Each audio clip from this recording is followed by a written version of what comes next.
video on wild garlic pesto. So it's banging season at the moment. It's wild garlic, and it's everywhere. Well, not everywhere, but it's everywhere. It's down by the river, and it's free. So we're going to make some wild garlic pesto, and it's easy and it's cheap because it's free, and it lasts forever. So I made it last about this time last year ish. Well, maybe it was coming towards the end of the season. So maybe I've had my wild garlic pesto in the fridge, and I've had it for a year, which is quite an amazing thing.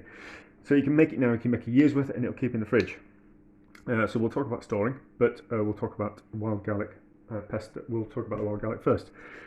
So you've just got to be a little bit careful when you pick it. You don't want to pick it all from one clump because you don't want to kind of kill it off. So it's like 1 to 2 leaves from each kind of patch, and then you're not going to do it any kind of damage.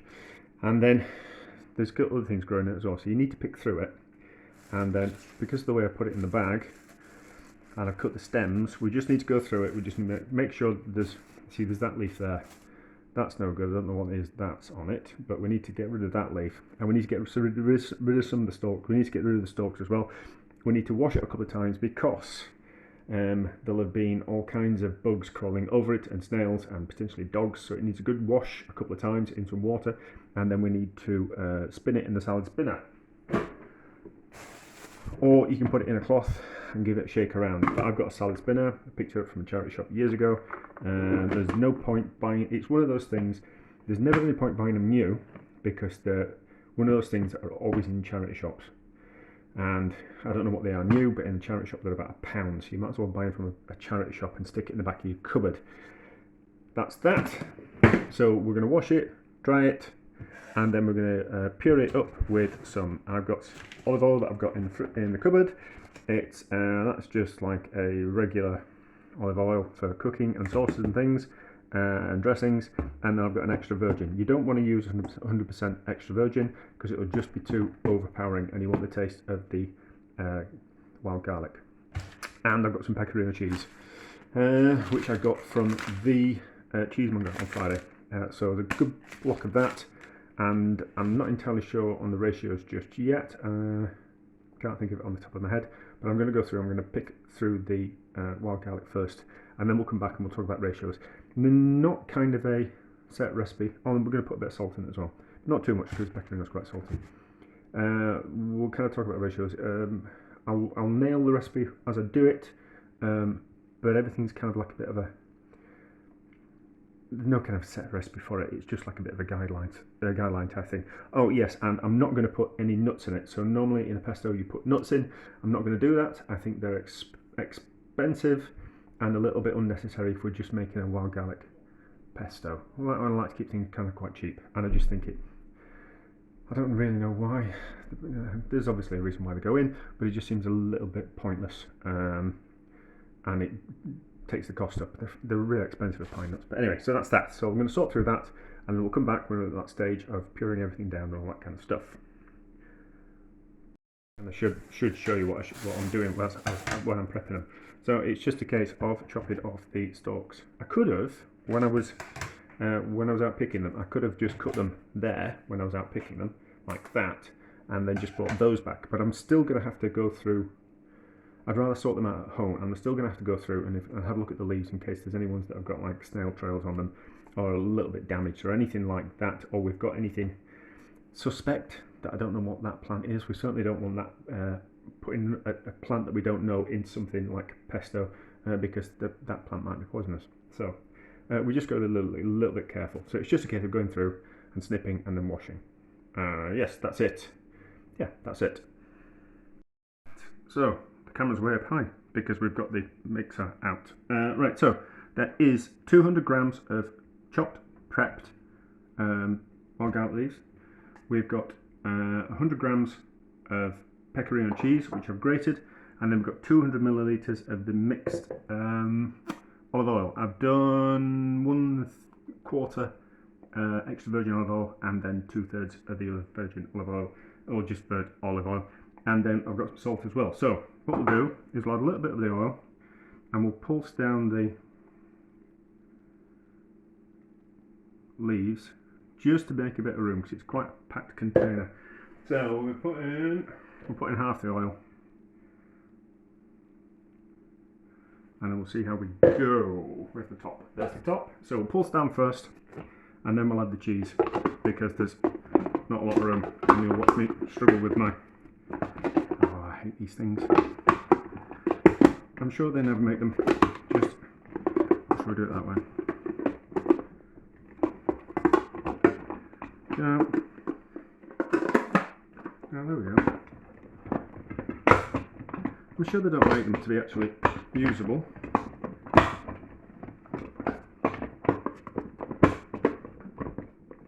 I'll pause while I faff.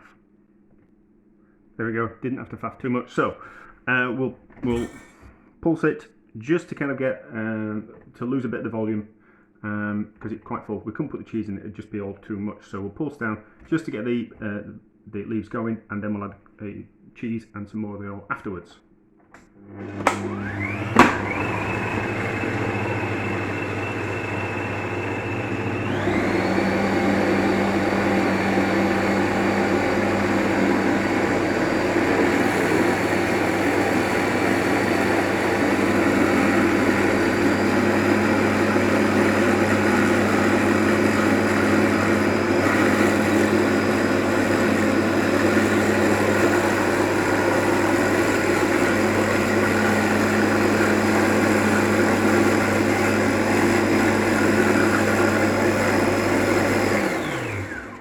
That's made a bit of room, so put the cheese in now.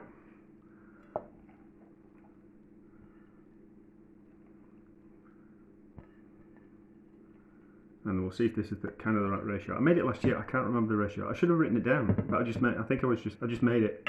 I went out walking, picked a load, came home, made it, and I was just a bit tired after I'd finished with it. I couldn't remember doing it. So cheese is in now. We'll give it another pulse, and then hopefully that'll start to bring it together, and we'll be able to have a look, see what kind of ratio of oil we need to add.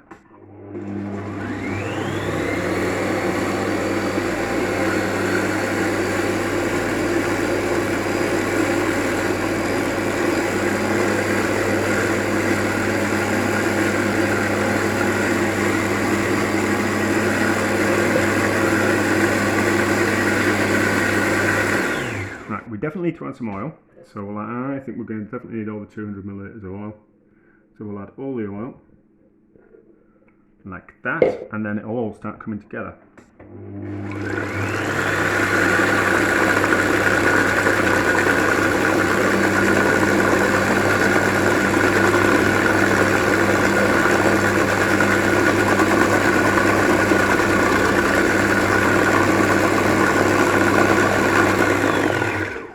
That looks good. Right, so we shall have a taste, and then we'll see about salt and see if we've got the right kind of ratio. But it looks a good consistency.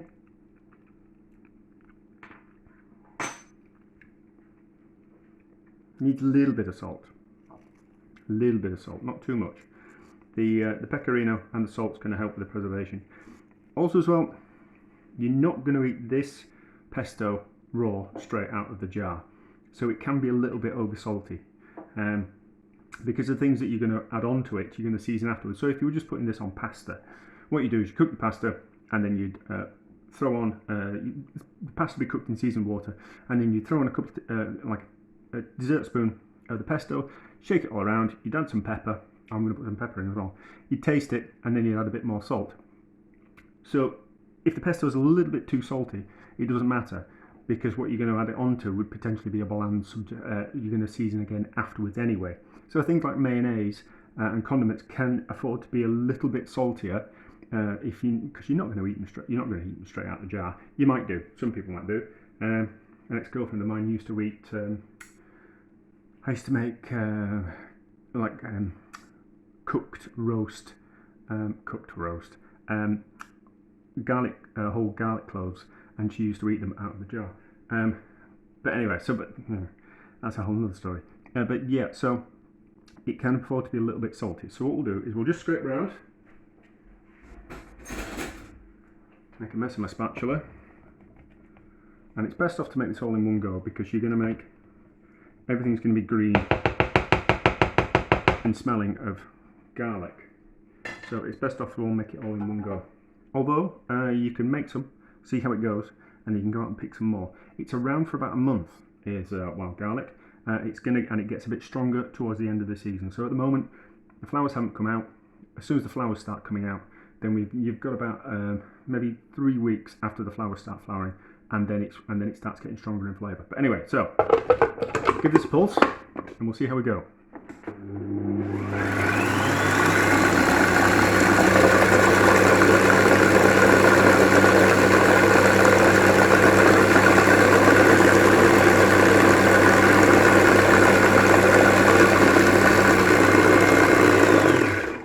I wanted the pepper, didn't I?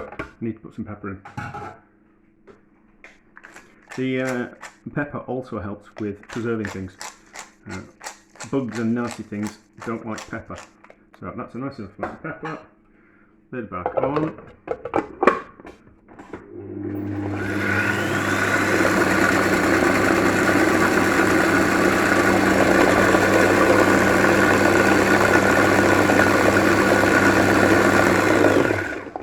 Right.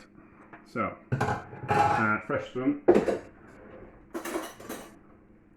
It's a lovely, vibrant green colour. Look at that, eh? That's delicious. Right, so we're ready.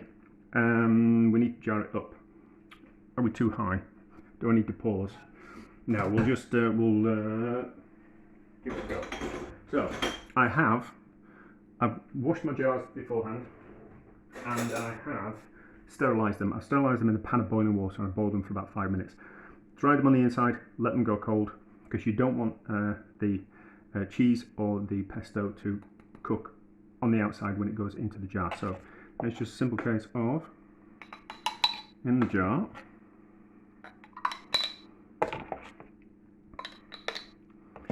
like this.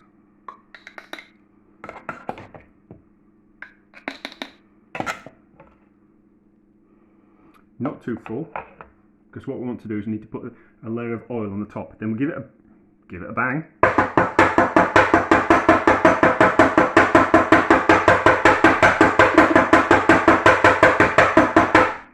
And that'll just make sure if there's any air pockets that we get rid of any big air bubbles.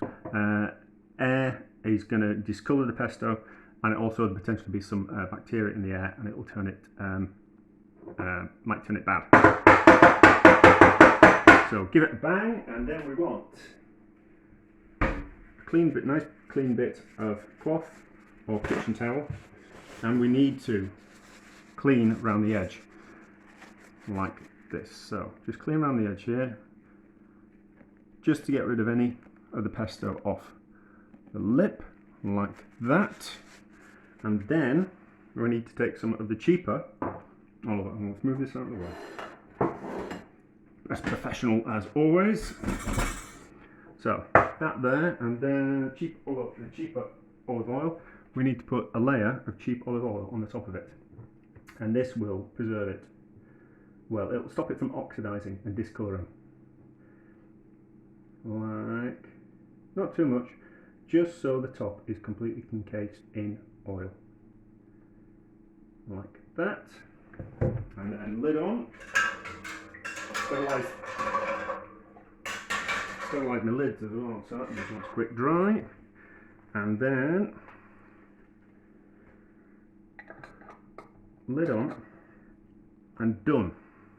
And that wants to live in the fridge or somewhere cool. Now it's got olive oil in it, so what happens when olive oil cools is, I'll bring it a bit closer to the camera. So I'll show you how much oil I've put on. There's a layer of oil on the top like that. So keep it in the fridge or somewhere cool. What happens with olive oil is it tends to go, well, it's waxy. This is the only way I can describe it. It kind of goes a little bit globular, a little bit thick, but it's fine. There's nothing wrong with it. It's just that it tends to wax up when it's cold. Is olive oil. There's nothing wrong with it. It's just fine. With a little bit of heat, it melts. But that now will keep in the fridge for a year, believe it or not, or somewhere cool for a year, and it'll keep that nice vibrant colour. What you need to do is every time you take some of the pesto out of the jar, you need to push the pesto back underneath the oil and maybe put put some oil back on top of the pesto, just so it's, unless you're going to use it on a very regular basis. But if you're going to use it once a week or once every 2 weeks, you need to push the pesto down and put more olive oil on top of the pesto, and then that will seal it and stop it from going discoloured, oxidising, or getting bacteria into it. Also, sometimes you get little bits of bacterial, like mould growth on the top. Scoop those off, taste it if you dare, and if it tastes fine, then you're still okay to use it. And don't taste the mouldy part, but scoop the mouldy part off and throw it away, and taste and smell. If you're worried about those type of things, throw it away. If it's, but if it's white mould, you're generally fine with things like that. But anyway, so that's it. That is homemade wild garlic pesto. It's out now, and so you don't hang around and make it in 3 weeks' time, because you'll have trouble finding it. Go out and find it now and make it now, and then have a go. If you want to make some more, you've got another 3 weeks, but you need to be doing it now because it's not around for a long time, and it is absolutely amazing. Also, if you don't want to do the whole wild garlic thing, the same recipe works for basil. So you can make a basil pesto exactly the same way. You don't have to add the pine nuts. I find it a little bit extravagant, but there you go. Wild garlic pesto.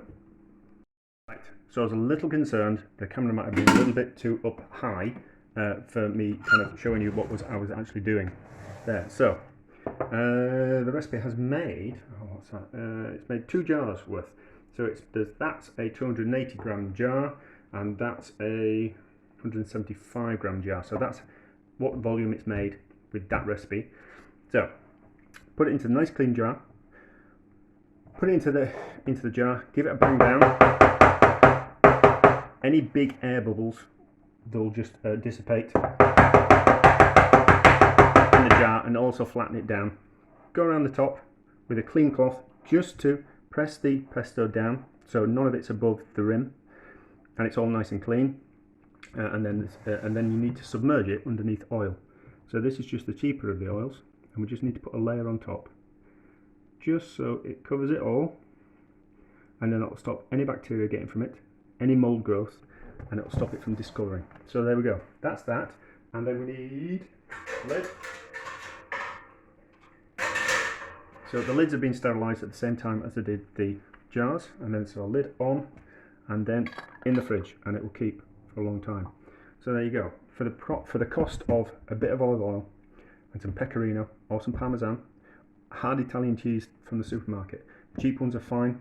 The flavour that you're using doesn't really matter. It's mostly down to the flavour of the wild garlic that you're going to get. The cheese is just there, just like a background kind of flavour, and helps with the preservation. But that's it. Yes, so as I said, banging season. Give it a go. See if you like it. You can buy it, but if where you're gonna pick it, try and pick somewhere that's not like accessible. So there's going to be no dogs running through there and kind of making a mess of things. It wants to be kind of quite a little bit off the beaten track, and then you're not going to get so it covered in all kinds of things. But there you go. Wild garlic pesto again. And how many times shall I say it? Wild garlic pesto, wild garlic pesto. But there you go. Easy peasy.